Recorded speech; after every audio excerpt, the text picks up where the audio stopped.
من يهده الله فلا مضل له ومن يضلل فلا هادي له وأشهد أن لا إله إلا الله وحده لا شريك له وأشهد أن محمدا عبده ورسوله أما بعد فإن خير الحديث كتاب الله وخير الهدي هدي محمد صلى الله عليه وسلم وشر الأمور محدثاتها وكل محدثة بدعة كل بدعة ضلالة وكل ضلالة في النار.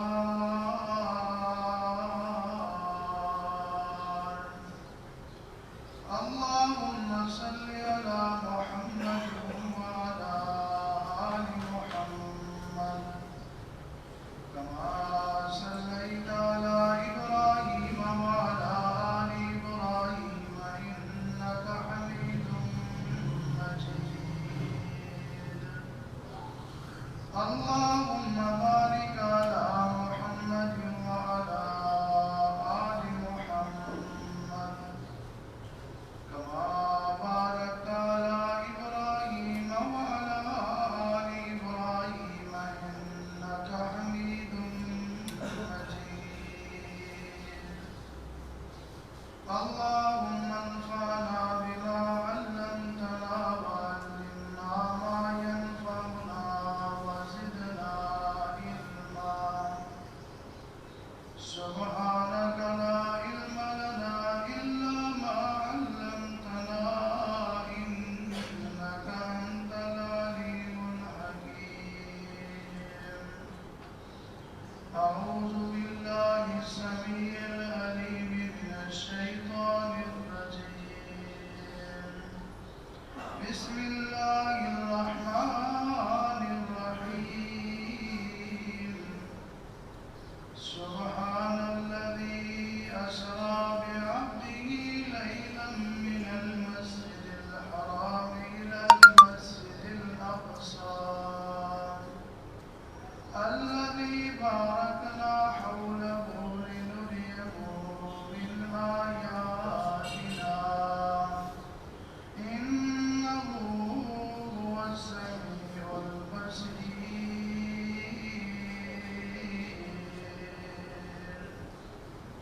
وقال الله تبارك وتعالى في مقام آخر إن الله على كل شيء قدير.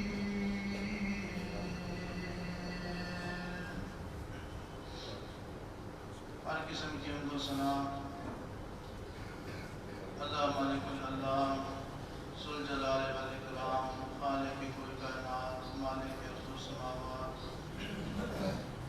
حاجت روا مشکل کشا غوث اعظم داتا دستگیر پالنہار پروردگار اللہ احکم الحاکمین رب العالمین کی ذات گرامی کے لیے خاص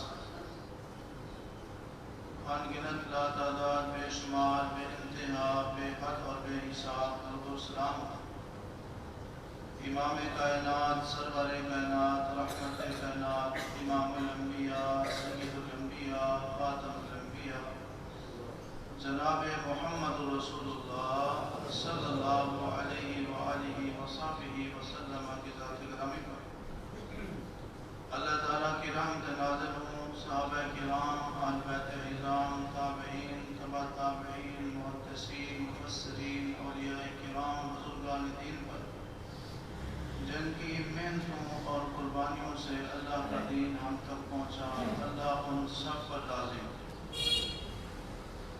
واجب الاحترام معزز سامعین کرام، آج کے خطبہ جمعۃ المبارک میں میں آپ کے سامنے اللہ تعالیٰ کی توفیق سے جس موضوع اور عنوان پر گفتگو کروں گا وہ یہ ہے کہ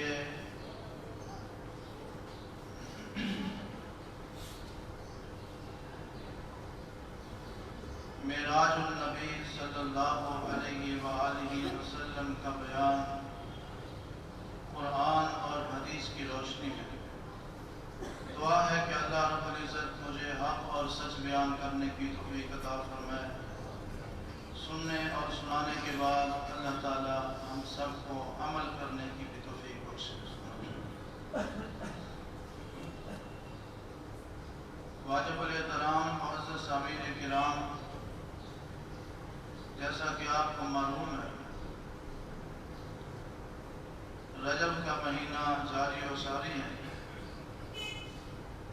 2 اشرے گزر چکے ہیں اور تیسرے اشرے کا آغاز ہے. اس مہینے میں جو بات مشہور کی گئی ہے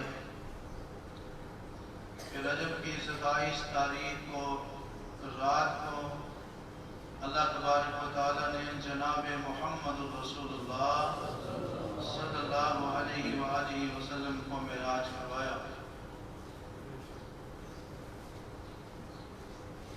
اس بات میں کتنی صداقت اور حقیقت ہے انشاءاللہ میں آگے چل کر بیان کروں گا، لیکن رجب کے حوالے سے چند ضروری اور اہم باتیں توجہ سے سماعت فرمائیں. اللہ کے ہاں جو حرمت والے مہینے ہیں، قابل احترام مہینے ہیں، عزت والے مہینے ہیں، 12 مہینوں میں سے 4 مہینے ہیں جن کو حرمت والا کہا گیا ہے. ان حرمت والے 4 مہینوں میں ایک مہینہ رجب بھی ہے. لہذا اس مہینے کی حرمت کے پیش نظر ہمیں اس مہینے میں ہر قسم کے ظلم اور زیادتی سے اجتناب کرنا چاہیے.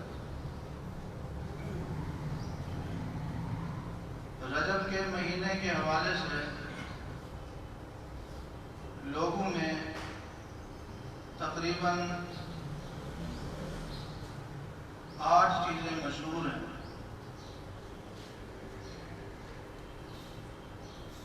اور حقیقت میں اصل میں ان کی کوئی حقیقت اور صداقت نہیں ہے. وہ 8 چیزیں جو مشہور ہیں کون کون سی ہیں؟ نمبر 1، اس مہینے کی 27 کی رات کو معراج کی رات کہا جاتا ہے، کہا گیا ہے. یہ بات کسی بھی دلیل سے ثابت نہیں ہے. مختلف تاریخ کی کتابوں میں، سیرت کی کتابوں میں یہ بات آتی ہے کہ نبی علیہ السلام کو جو معراج کرایا گیا اس کی تاریخ میں، ڈیٹ میں بڑا اختلاف ہے. کسی نے کوئی ڈیٹ بیان کی، کسی نے کوئی مہینہ بیان کیا، اس میں اتفاق نہیں ہے. میری تحقیق کے مطابق جو سب سے زیادہ صحیح قول مجھے نظر آیا ہے وہ یہ ہے کہ معراج مکی دور میں ہجرت سے 1 سال پہلے ہوا ہے. اس لحاظ سے دیکھا جائے تو معراج کا مہینہ یا سفر بنتا ہے یا پھر ربیع الاول بنتا ہے.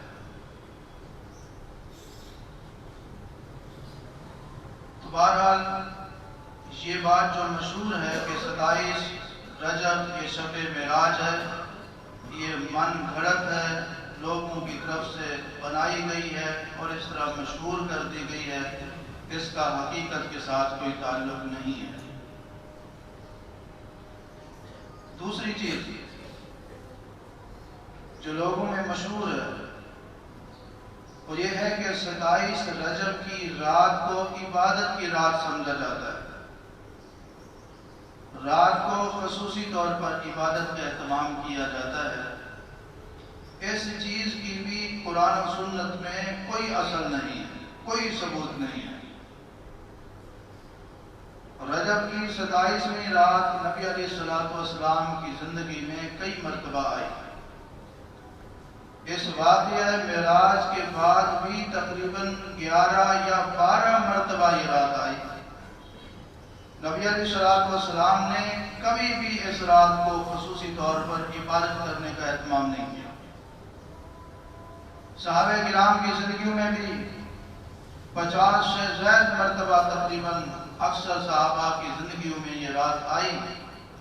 کسی ایک صحابی نے بھی 27 رجب کی رات کو خصوصی طور پر عبادت کا اہتمام نہیں کیا. تو لہذا یہ دین نہیں ہے، یہ نیکی نہیں ہے، یہ ثواب نہیں ہے، یہ اسلام نہیں ہے، یہ رواج ہے. 27 رجب کی رات کو خصوصی طور پر عبادت کرنا نہ اللہ کے رسول سے ثابت ہے نہ صحابہ سے ثابت ہے.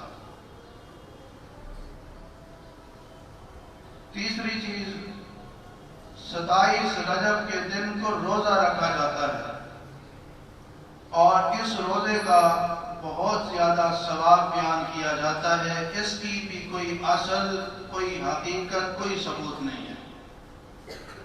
نبی علیہ الصلوۃ والسلام کی زندگی میں، صحابہ کرام رضوان اللہ علیہم اجمعین کی زندگیوں میں 27 رجب کا دن کئی مرتبہ آیا، لیکن اللہ کے پیغمبر علیہ الصلوۃ والسلام نے اور صحابہ کرام میں سے کسی ایک صحابی نے 27 رجب کا روزہ نہیں رکھا.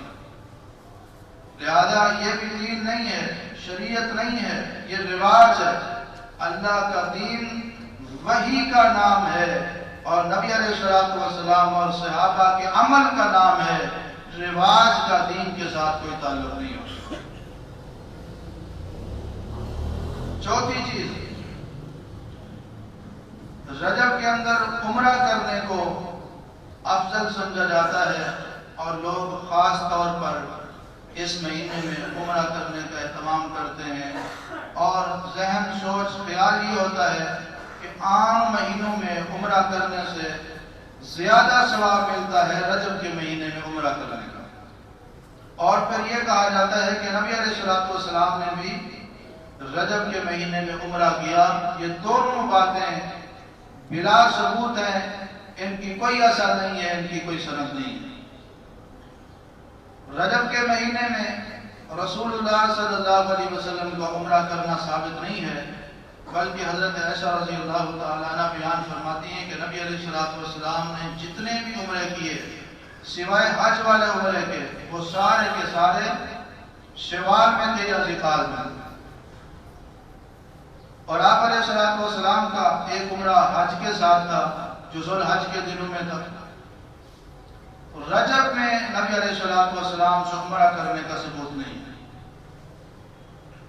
اور پھر اس کا بھی کوئی ثبوت قرآن و سنت میں سے نہیں ملتا کہ رجب کے مہینے میں عمرہ کرنے کا عام دنوں یا مہینوں میں عمرہ کرنے سے زیادہ ثواب ہے.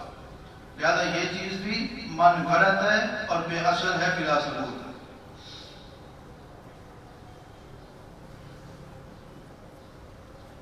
اس مہینے میں بعض لوگ زکوٰۃ دینے کا اہتمام کرتے ہیں اور سمجھتے ہیں کہ زکوٰۃ دینے کے لیے بہترین مہینہ رجب کا مہینہ ہے، اور ملتان کے بہت سارے تاجر، شاید اکثر تاجر رجب کے مہینے میں زکوٰۃ دیتے ہیں. یہ چیز بھی من گھڑت اور بے اصل ہے.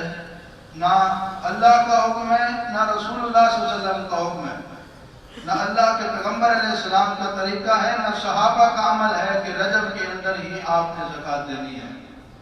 بلکہ نصاب بتا دیا ہے کہ صاحب حیثیت آدمی جب نصاب کو پہنچتا ہے تو جس دن وہ نصاب کو پہنچا ہے اس کے سال بعد اس کو زکوٰۃ دینی ہے. اب سال اگر شوال میں پورا ہوتا ہے تو شوال میں وہ زکوٰۃ دے گا، ذیقعدہ میں ہوتا ہے، کسی بھی مہینے میں ہوتا ہے تو وہ سال پورا ہونے پر زکوٰۃ دے گا، نہ کہ وہ ہر سال رجب کے مہینے میں زکوٰۃ دے گا. اس مہینے میں ایک اور کام یہ کیا جاتا ہے، لوگ صدقہ خیرات کرتے ہیں. کسی نے ان کو بتایا ہوا ہے کہ رجب کے مہینے میں اگر آپ اپنے رزق میں اضافہ چاہتے ہیں، برکت چاہتے ہیں تو خیرات کیا کریں. رجب کے مہینے میں جو اللہ کی راہ میں مال خرچ کرتا ہے اللہ اس کے مال کو بڑھا دیتا ہے. یہ بات بھی بے اصل اور بے سند ہے، اس کا بھی قرآن و سنت سے کوئی ثبوت نہیں ملتا. ایک اور کام، ہاں جس بندے کی عادت ہے، روٹین ہے، ہر مہینے وہ اللہ کے نام پہ دیتا رہتا ہے، صدقہ کرتا رہتا ہے، تو وہ اس مہینے میں صدقہ کر سکتا ہے. خصوصی طور پر رجب کی وجہ سے، اس مہینے کی وجہ سے صدقہ کرنے کا کوئی ثبوت نہیں. ایک اور عمل اس مہینے میں کیا جاتا ہے کہ رجب کی 22 تاریخ کو کنڈے کیے جاتے ہیں. یہ کوئی نیاز والا کنڈا نہیں، دراصل یہ ایمان کا کنڈا کیا جاتا ہے. اور یہ بات مشہور کی ہوئی ہے کہ 22 رجب کو حضرت امام جعفر صادق رحمۃ اللہ علیہ کے نام کی نیاز دی جاتی ہے، اور ایک کہانی بھی بنائی گئی ہے، مشہور کی گئی ہے کہ جو آدمی رجب کی 22 تاریخ کو امام جعفر صادق رحمۃ اللہ علیہ کے نام کی نیاز بنائے گا، اللہ اس کی تمام حاجات کو پورا فرمائے گا۔ یہ بات بھی من گھڑت اور بے اثر ہے، اس کی کوئی سند، ثبوت اور دلیل نہیں ہے۔ اور دوسری بات یہ ہے کہ امام جعفر صادق رحمۃ اللہ علیہ ایسی بات کیسے کہہ سکتے ہیں جبکہ تمام اہل بیت کا عقیدہ یہ تھا نظر بھی اللہ کے لیے ہے، نیاز بھی اللہ کے لیے ہے۔ اس کی حقیقت کیا ہے؟ 22 رجب کو جو کونڈے کیے جاتے ہیں، اہل علم کی تحقیق کے مطابق اس ڈیٹ کو نہ امام جعفر صادق رحمۃ اللہ علیہ کی طرف سے کوئی حکم اور پیغام دیا گیا ہے، اور نہ ہی رجب کی 22 تاریخ کو امام جعفر صادق رحمۃ اللہ علیہ کا یوم ولادت ہے، نہ یوم وفات ہے۔ بس ایک چیز جو اہل علم کو ملی ہے وہ یہ ہے کہ رجب کی 22 تاریخ کو سیدنا امیر معاویہ رضی اللہ تعالی عنہ کا یوم وفات ہے۔ اس لیے ان کو پسند نہ کرنے والے، ان سے بغض رکھنے والے 22 رجب کو کھانے بناتے ہیں، کونڈے کرتے ہیں، خوشی مناتے ہیں۔ کسی سچے مسلمان کو صحابی رسول امیر معاویہ رضی اللہ تعالی عنہ کی وفات کے دن خوشی منانا مناسب نہیں ہے۔ یہ تھی وہ چند باتیں جو عوام میں مشہور ہیں اور ان کی کوئی حقیقت نہیں ہے۔ اللہ سے دعا ہے کہ رب العالمین ہمیں خالص دین، کتاب و سنت، قرآن و حدیث کے مطابق عمل کرنے کی توفیق عطا فرمائے، اور رب کائنات کی حضور التجا ہے کہ رب العالمین ہمیں ہر قسم کی بدعات سے، خرافات سے، رسومات سے محفوظ فرمائے، قرآن و سنت کے مطابق اسلامی زندگی گزارنے کی رب العالمین ہم سب کو توفیق نصیب فرمائے۔ معراج کے حوالے سے بھی بہت مشہور ہے، لیکن آپ نے سنا ہے کہ معراج تو ہوا ہے لیکن رجب کے مہینے کی 27 تاریخ کو ہونے کا کوئی ثبوت نہیں۔ اب معراج جو ہوا ہے اس پر تمام اہل سنت یعنی صحابہ کرام، تابعین، سلف صالحین، علماء کرام کا اتفاق ہے کہ معراج واقعی ہوا ہے۔ کس مہینے میں ہوا ہے اس کی تحقیق کی بھی ضرورت نہیں اور اس پر بحث کرنے کی بھی ضرورت نہیں ہے۔ بس جو چیز ہے اس پر ایمان لانا ضروری ہے۔ عقیدہ طحاویہ کے اندر امام طحاوی رحمۃ اللہ علیہ نے اہل سنت والجماعت یعنی صحابہ کرام، تابعین، تبع تابعین کا عقیدہ نقل کیا ہے۔ وہ فرماتے ہیں کہ والمعراج حق وقد اسری بالنبی صلی اللہ علیہ وسلم وعرج لشخصه في اليقظة إلى السماء ثم إلى حيث شاء الله من العلا وأكرمه الله بما شاء وأوحى إليه ما أوحى۔ فرماتے ہیں کہ معراج حق ہے، برحق ہے۔ نبی علیہ السلام کو سیر کرائی گئی، معراج کرایا گیا، اور یہ آقا علیہ السلام کو حالت بیداری میں جسمانی طور پر کرایا گیا۔ پہلا سفر زمینی تھا، پھر آسمان کی طرف اللہ تبارک و تعالیٰ نے ان کو بلند کیا، پھر اللہ کی مرضی جہاں تک ان کو سیر کرانے کی تھی اللہ نے سیر کرائی، اور اللہ نے ان کو جو عزت دینی تھی، جو جتنا چاہا عزت دی، اور اپنے پیغمبر کی طرف جو وحی کی، کرنا چاہی تھی، کرنا چاہتے تھے، وہ وحی کی۔ یعنی ایک سچے مومن اور مسلمان کا اس بات کے اوپر ایمان ہونا چاہیے کہ نبی علیہ السلام کو یقیناً معراج کرایا گیا ہے، اس میں کوئی شک نہیں ہے۔ بعض منکرین حدیث نے معراج کا انکار کیا ہے، وہ کہتے ہیں کہ معراج نہیں ہوا۔ یہ ایک کہانی ہے، نعوذ باللہ، ایک فسانہ ہے۔ بعض منکرین حدیث دین کے دشمنوں نے، گمراہ قسم کے لوگوں نے کہا ہے کہ معراج تو کرایا گیا ہے لیکن حالت بیداری میں نہیں کرایا گیا، جسمانی طور پہ نہیں کرایا گیا، بلکہ یہ روحانی طور پہ کرایا گیا، صرف خواب تھا۔ تو قرآن و سنت کی روشنی میں جب اس بات کو دیکھا جاتا ہے تو یہ بات ان کی منکرین حدیث کی جھوٹی اور غلط اور بے اثر ثابت ہوتی ہے۔ قرآن و سنت کے دلائل سے یہ بات واضح ہوتی ہے کہ اللہ نے اپنے پیغمبر کو معراج کروایا ہے۔ وہ معراج حالت بیداری میں تھا اور جسمانی تھا، حالت خواب میں نہیں تھا، صرف روحانی نہیں تھا۔ اور پھر بعض منکرین حدیث نے قرآن کریم کی جو آیت ہے جس میں معراج کا یا سفر معراج کا ذکر ہے، اس کی تشریح بھی بڑی عجیب کی ہے۔ وہ کہتے ہیں کہ اس میں جو ذکر ہے کہ اللہ تبارک و تعالیٰ نے سیر کرائی اپنے بندے کو مسجد حرام سے مسجد اقصیٰ تک، وہ کہتے ہیں مسجد اقصیٰ سے مراد مسجد نبوی ہے، اور اس سفر سے مراد سفر ہجرت ہے۔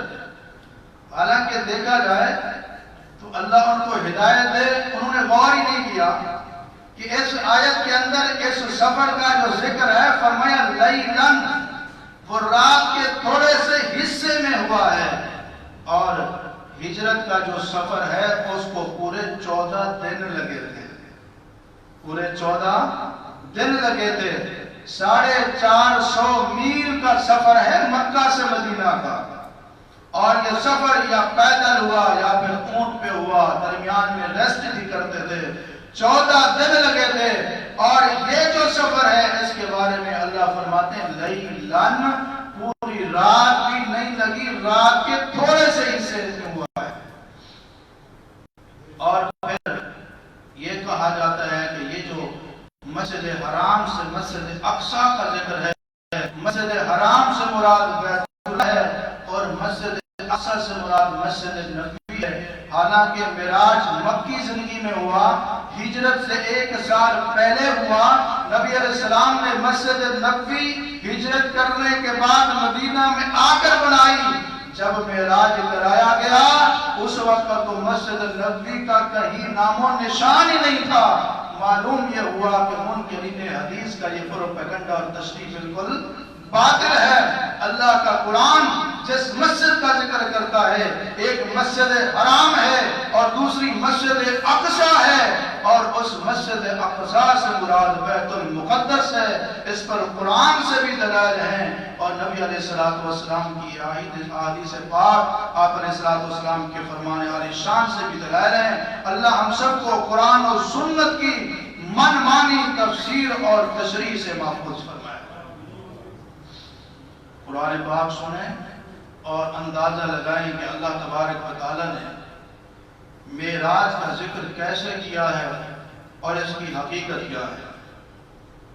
قرآن کریم کا 15واں پارہ سورۃ بنی اسرائیل، رب العالمین نے قرآن کریم میں ذکر فرمایا، بسم اللہ الرحمن الرحیم، سبحان الذي أسرى بعبده ليلا من المسجد الحرام إلى المسجد الأقصى الذي باركنا حوله لنريه من آياتنا إنه هو السميع البصير۔ رب کائنات نے فرمایا، پاک ہے وہ ذات جس نے سیر کرائی اپنے بندے کو رات کے تھوڑے سے حصے میں مسجد حرام سے لے کر مسجد اقصیٰ تک۔ یہ کون فرما رہا ہے؟ رب العالمین۔ سیر کروانے والا کون ہے؟ اللہ ہے، اور مسجد حرام سے مسجد اقصیٰ بیت المقدس تک۔ بعض لوگوں نے کہا کہ یہ معراج روحانی طور پہ ہوا، خواب کی حالت میں ہوا۔ تو قرآن کریم کے بیان سے معلوم ہوتا ہے کہ یہ جو معراج ہے جسمانی طور پر ہوا، حالت بیداری میں ہوا۔ آپ پوچھیں گے کہ اس کی دلیل کیا ہے؟ دلیل کسی آیت کے اندر موجود ہے۔ رب العالمین نے قرآن کریم کی اس آیت مبارکہ میں جو انداز اختیار کیا، اس انداز سے معلوم ہوتا ہے کہ معراج حالت بیداری کے اندر کرایا گیا ہے۔ پہلا لفظ فرمایا سبحان الذی، سبحان کا مطلب ہے پاک ہے وہ اللہ، لیکن قرآن کریم کا جب مطالعہ کیا جاتا ہے معلوم یہ ہوتا ہے کہ لفظ سبحان کسی عام واقعے پر نہیں بولا جاتا۔ لفظ سبحان قرآن کریم میں کئی مقامات پر بولا گیا. یہ اکثر تو ایسے مقامات پہ بولا جاتا ہے جب انسان کی قوت ختم ہو جاتی ہے، انسان کی طاقت ختم ہو جاتی ہے، انسان کا اختیار ختم ہو جاتا ہے، رب کی قدرت کا آغاز ہوتا ہے تو لفظ آتا ہے سبحان. اس سے معلوم ہی ہوتا ہے اس واقعہ پر رب العالمین لفظ سبحان کے ساتھ جو بیان فرما رہے ہیں یہ صرف خواب نہیں ہے بلکہ ایک عام واقعہ ہے جس میں رب کی قدرت کا عمل دخل ہے. آپ یہ بھی پوچھ سکتے ہیں یہ کہاں لکھا ہے؟ قرآن کریم میں اس کی مثالیں موجود ہیں کہ جب لفظ سبحان آتا ہے تو یہ اللہ کی قدرت کو دیکھ کر تعجب اور حیرت کے اظہار کے لیے ہوتا ہے. ہاں قرآن کریم میں اس کی مثالیں موجود ہیں. اللہ رب العالمین نے قرآن کریم میں ذکر فرمایا اپنے پیغمبر سیدنا یونس علیہ السلام کا. مچھلی کے پیٹ میں چلے گئے، اب مچھلی نے جس کو لقمہ بنا لیا اپنی طاقت کے ساتھ مچھلی کے پیٹ سے باہر نہیں آ سکتا، اپنی قوت کے ساتھ مچھلی کے پیٹ سے باہر نہیں آ سکتا. سمندر کے اندھیروں میں ہے. اب میں آپ سے پوچھنا چاہتا ہوں اتنا اہم واقعہ ہے جہاں بندے کی قوت کام نہیں آتی، طاقت کام نہیں آتی، اللہ کی قدرت کا کمال دیکھیے. رب العالمین نے مچھلی کے پیٹ سے صحیح سالم یونس علیہ السلام کو باہر نکال دی. اور اس واقعے کا ذکر آیا وہاں لفظ سبحان ہے. فرمایا وَظَنُّونِ إِذْ ذَهَبَ مُغَاضِبًا فَظَنَّ أَن لَّن نَّقْدِرَ عَلَيْهِ فَنَادَىٰ فِي الظُّلُمَاتِ أَن لَّا إِلَٰهَ إِلَّا أَنتَ سُبْحَانَكَ لَا إِلَٰهَ إِلَّا أَنتَ سُبْحَانَكَ أَنتَ سُبْحَانَكَ إِنِّي كُنتُ مِنَ الظَّالِمِينَ. حضرت یونس علیہ السلام کہتے ہیں اے اللہ مجھ سے غلطی ہو گئی، مجھ سے بھول ہو گئی، تیرے سوا کوئی معبود نہیں ہے. سبحانکا تو پاک ہے، اس مچھلی کے پیٹ سے اپنی طاقت اور قوت سے کوئی باہر نہیں آ سکتا. اگر تو چاہے تو تیری قدرت سے واپس اور باہر آ سکتا. یونس علیہ السلام کا مچھلی کے پیٹ سے واپس آنا یہ کیا تھی؟ معجزہ تھا، اللہ کی قدرت تھی، حقیقت تھی. اور ان کا مچھلی کے پیٹ سے باہر آنا یہ روحانی نہیں تھا بلکہ کیا تھا؟ جسمانی تھا. ثابت ہوا کہ لفظ سبحان اس وقت بیان کیا جاتا ہے، اس وقت بولا جاتا ہے جب قوت جواب دے جاتی ہے، طاقت جواب دے جاتی ہے، عقل حیران اور پریشان ہو جاتی ہے.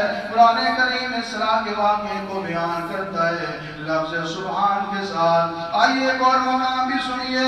یہ یہی 15واں پارہ ہے. نبی علیہ السلام تشریف فرمائے. مشرکین کا ایک گروہ آتا ہے، ایک گروہ آتا ہے، جماعت آتی ہے، آ کر کہتی ہے اے محمد صلی اللہ علیہ وسلم اگر آپ اللہ کے سچے نبی ہیں پھر ہمارے 7 یا 8 مطالبات ہیں، ان کو آپ پورا کر دیجئے، ہم آپ پر ایمان لے آئیں گے، ہم مان لیں گے آپ واقعی حقیقتاً اللہ کے پاک رسول ہیں، اللہ کے سچے نبی ہیں. قرآن کریم نے بیان کیا ان کے مطالبات کیا تھے. وَقَالُوا لَن نُؤْمِنَ لَكَ حَتَّى تَفْجُرَ لَنَا مِنَ الْأَرْضِ يَنبُوعًا. کہنے لگے اے پیغمبر ہم آپ پر اس وقت تک ایمان نہیں لے آئیں گے جب تک کہ تو ہمارے لیے زمین سے فصلیں نہ نکال دے. او تکون لَكَ جَنَّةٌ مِّن نَخِيلٍ وَعِنَبٍ، یا پھر تیرے پاس باغات ہونے چاہیے جس میں کھجوریں ہوں، جس میں انگور ہوں. فَتُفَجِّرَ الْأَنْهَارَ خِلَالَهَا تَفْجِيرًا، ایسا بہترین منظر ہو کہ نہریں جاری ہو رہی ہو. یا تو پھر ہمارے سامنے نہریں جاری کر کے دکھا. او تسقط السماء، یا پھر ہمارے سامنے تو ایسے پرواز کر کے آسمان پر چلا جائے. کما زعمت علینا کسبا او تأتی باللہ والملائکۃ قبیلا، یا پھر ہمارے نظروں کے سامنے تو آسمان پہ چڑھ جا. جب تو واپس آئے نعوذ باللہ تیرے ساتھ اللہ بھی موجود ہو، تیرے ساتھ اللہ کے فرشتے بھی موجود ہو، پھر ہم تجھ پر ایمان لائیں گے۔ او یکون لک بیت من زخرف او ترقی فی السماء، یا تو تیرے سونے کا مکان ہونا چاہیے، ریشم کا بلکہ بڑے قیمتی سونے کا تیرا گھر ہونا چاہیے، یا تو آسمان کی طرف اڑ کے چلا جائے۔ وَلَن نُؤْمِنَ لِرُقِيِّكَ حَتَّىٰ تُنَزِّلَ عَلَيْنَا كِتَابًا نَقْرَؤُهُ، صرف اوپر جانے کو نہیں مانیں گے، تمہارے سامنے آسمان پہ جائے، آسمان سے اترے تیرے ہاتھ میں کتاب ہو، پھر ہم اس کو پڑھیں گے، دیکھیں گے، تیرے اوپر ایمان میں آئیں گے۔ کفار نے یہ 8 مطالبات پیش کیے۔ تیرا سونے کا مکان ہونا چاہیے، تیرا کھجوروں اور انگوروں کا باغ ہونا چاہیے، تو زمین سے نہریں جاری کر کے دکھا دے، تو آسمان پہ چلا جا، نعوذ باللہ اللہ بھی تیرے ساتھ ہو، اللہ کے فرشتے بھی تیرے ساتھ ہو۔ اور 8 مطالبات جب قریش مکہ نے، مشرکین مکہ نے کیے، اللہ کے رسول خاموش ہیں، خاموش ہے، کوئی جواب نہیں دیا۔ اللہ نے فرمایا اے جبرائیل میرا مصطفیٰ بڑا پریشان ہے، جا میرے پیغمبر کو ان کے سوالوں کا جواب دے کر آ۔ میرے پیغمبر کے پاس جبرائیل تشریف لائے، کہنے لگے اے اللہ کے پاک رسول، آپ کے رب کا پیغام ہے، ان مشرکین کو جواب دے دو، قل سبحان ربی، لفظ سبحان آ گیا نا، قل سبحان ربی هل كنت الا بشرا رسولا، میں تو اللہ کا بندہ اور رسول ہوں، میرا رب پاک ہے، یہ سارے کام میری قوت اور طاقت میں نہیں ہے، بلکہ اللہ کی قدرت میں، یہ مشکل نہیں ہے، یہ اللہ کے اختیار میں ہے۔ قل سبحان ربی، یہ مطالبات اگر اللہ چاہے تو پورے ہو سکتے ہیں، یہ میرے بس میں نہیں ہے۔ بات بڑی اہم تھی، مطالبات بڑے اہم تھے، اور کام اللہ کی قدرت کا تھا۔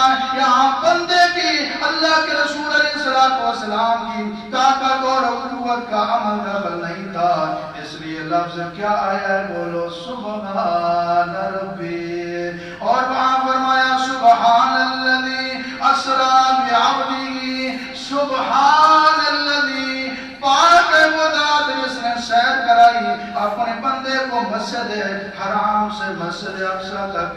ایک اور واقعہ بھی سن لیجئے، فرشتوں کو آدم علیہ السلام کی تخلیق کے بارے میں جب بتایا گیا، انہوں نے کہا اتجعل فیہا من یفسد فیہا ویسفک الدماء، اے اللہ تو اس آدم کو بنانا چاہتا ہے، ایسے انسان کو بنانا چاہتا ہے جو زمین میں یہ کرے گا۔ اللہ نے فرمایا انی اعلم، میں جانتا ہوں تم نہیں جانتے۔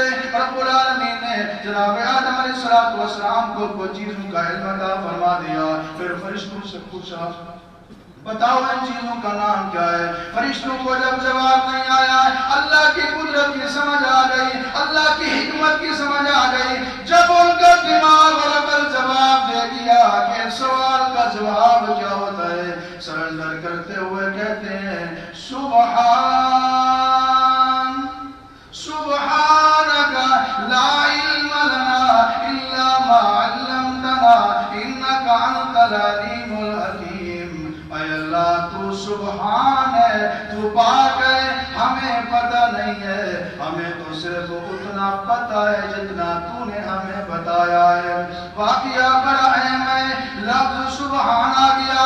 ایک اور واقعہ بھی سن لیجئے، جب سید عائشہ رضی اللہ تعالیٰ عنہ کے اوپر تہمت لگائی گئی، الزام لگایا گیا، بدکاری کی تہمت لگائی گئی، اللہ اکبر، ایک دن گزر گیا، 2 دن گزر گئے، اللہ کے پاک رسول علیہ السلام ایک صحابی کو بلا کے کہتے ہیں عمر تم بتاؤ عائشہ کے بارے میں تمہارا کیا خیال ہے، عثمان تم بتاؤ عائشہ کے بارے میں کیا خیال ہے۔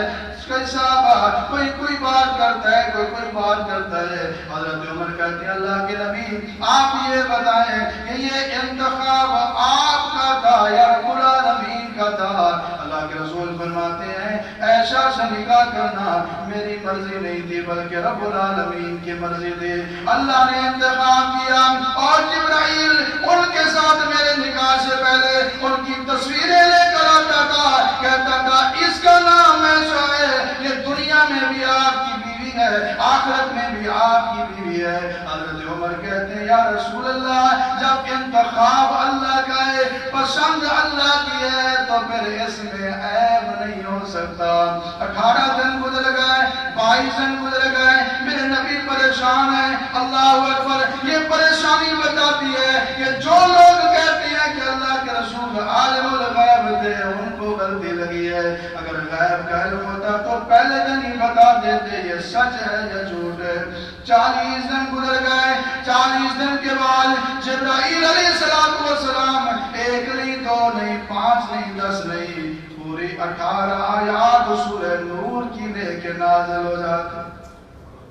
ان آیات میں کیونکہ واقعہ معمولی نہیں تھا، واقعہ روحانی نہیں تھا، واقعہ خواب نہیں تھا، واقعہ جسمانی تھا، واقعہ بیداری کا تھا، یعنی جو الزام اور تہمت لگایا گیا تھا یہ بیداری کی حالت میں جسمانی طور پہ ایسے ہوا ہے، بڑا اہم واقعہ تھا۔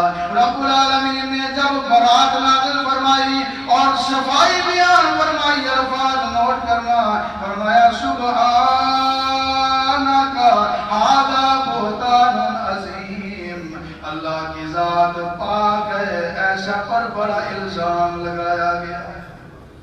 سبحان الذي اسرى بعبده ليلا من المسجد الحرام الى المسجد الاقصى۔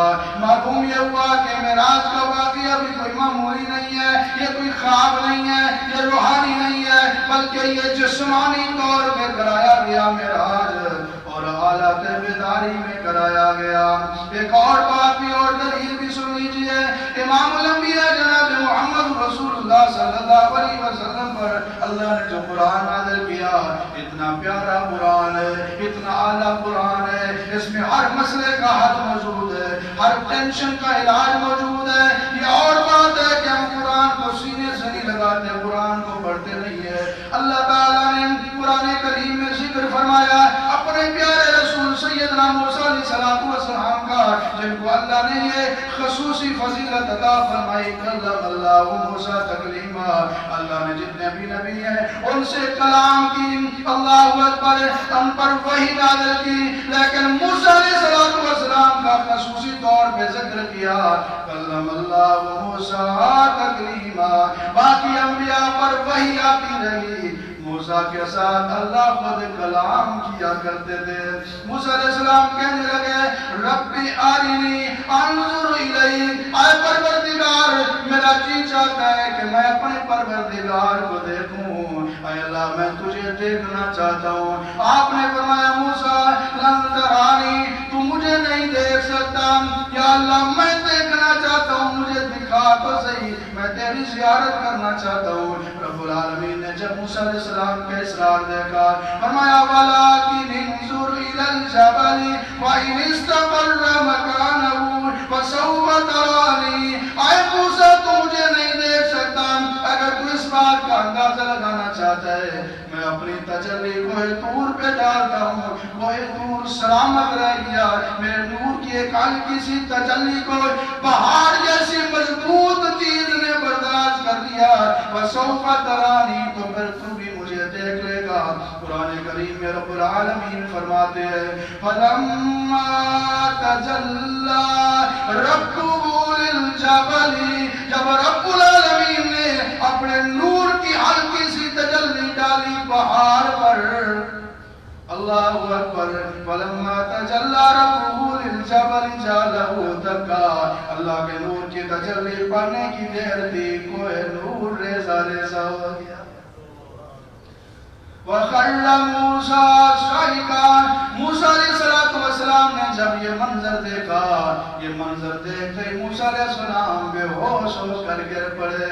آگے سنیے فَلَمَّا أَفَاقَ قَالَ سُبْحَانَكَ، فَلَمَّا أَفَاقَ قَالَ سُبْحَانَكَ۔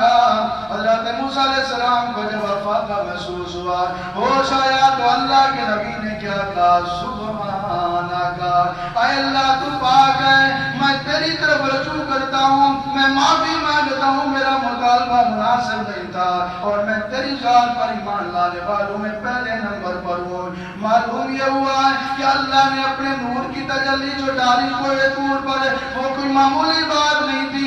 موسیٰ علیہ السلام کا بے ہوش ہو جانا یہ کوئی خواب نہیں تھا، یہ کوئی روحانی نہیں تھا، جسمانی تھا، حالت بیداری میں تھا۔ اور لفظ وہاں کیا آیا ہے؟ سبحان۔ اس طرح کی اور بھی کئی سارے مقامات قرآن کریم میں موجود ہیں کہ جہاں لفظ سبحان آتا ہے وہاں اللہ کی قدرت کا اظہار ہوتا ہے کہ یہ واقعہ اللہ کی قدرت سے ہوا ہے، بندے کا عمل دخل اس میں نہیں ہے، بندے کی قوت اور طاقت اس میں ہی نہیں۔ اسی طرح جب معراج کا واقعہ بیان کیا گیا، سبحان الذی اسری بعبدہ لیلا من المسجد الحرام الى المسجد الاقصی، پاک ہے وہ ذات جس نے سیر کرائی اپنے بندے کو مسجد حرام سے لے کر مسجد اقصی تک۔ یہ لفظ سبحان بتاتا ہے معراج روحانی نہیں ہوا، جسمانی ہوا ہے، حالت خواب میں نہیں ہوا، حالت بیداری میں ہوا ہے۔ تبھی تو رب العالمین اس واقعے کو بیان کرتے ہوئے لفظ سبحان کے ساتھ آغاز فرماتے ہیں۔ اسی آیت میں ایک نہیں 3 ثبوت موجود ہیں جو اس بات کو ثابت کرتے ہیں کہ معراج روحانی نہیں تھا، جسمانی۔ ایک تو لفظ سبحان ہے، پھر اس کے بعد سبحان الذی اسری، لفظ اسری بھی ثابت کرتا ہے، اور اس کے بھی دلائل قرآن کے اندر موجود ہیں کہ اسری کا لفظ وہاں بولا جاتا ہے جب روح اور جسم دونوں چیزیں ہوں۔ پھر اس کے بعد بے عبدی کا بھی ثبوت ہے، بے عبدی کا مطلب بھی بندہ ہے، روح اور جسم دونوں کے اوپر بولا جاتا ہے۔ اللہ نے توفیق دی، زندگی دی تو انشاءاللہ اگلے جمعہ یہاں سے بات کو آگے چلائیں گے۔ سبحان کا مطلب تو آپ کو سمجھ آ گیا ہے، اور اس کے نزول اور کلام میں آنے کا مقصد بھی آپ نے سمجھ لیا ہے۔ اس کے بعد جو 2 دلیلیں اسی آیت کے اندر موجود ہیں کہ معراج جسمانی کا حالت بیداری میں تھا، وہ بھی انشاءاللہ قرآن کے کئی مقامات پر کر آپ کو وضاحت کے ساتھ تفصیل کے ساتھ بتایا جائے گا کہ یہ الفاظ بھی ثابت کرتے ہیں کہ یہ کوئی خواب اور روحانی معاملہ نہیں تھا، حالت بیداری میں اور جسمانی طور پر معراج ہوا، اور تمام مومنین کا اس پر عمل ہونا چاہیے۔ یہی نجات کا ذریعہ ہے، یہی ہدایت ہے، یہی قرآن و سنت کا ثبوت، پیغام اور مسئلہ ہے کہ جسمانی طور پر بیداری کی حالت میں معراج کرایا گیا، اور جو لوگ کہتے ہیں خواب تھا، روحانی تھا، اور اسی طرح ایک نظارہ نیند کی حالت میں کرایا گیا، وہ قرآن و سنت کی مخالفت کرتے ہیں، یہ گمراہی ہے۔ اللہ تعالیٰ ہم سب کو ہر قسم کی گمراہی سے محفوظ فرمائے۔ وآخر دعوانا الحمدللہ۔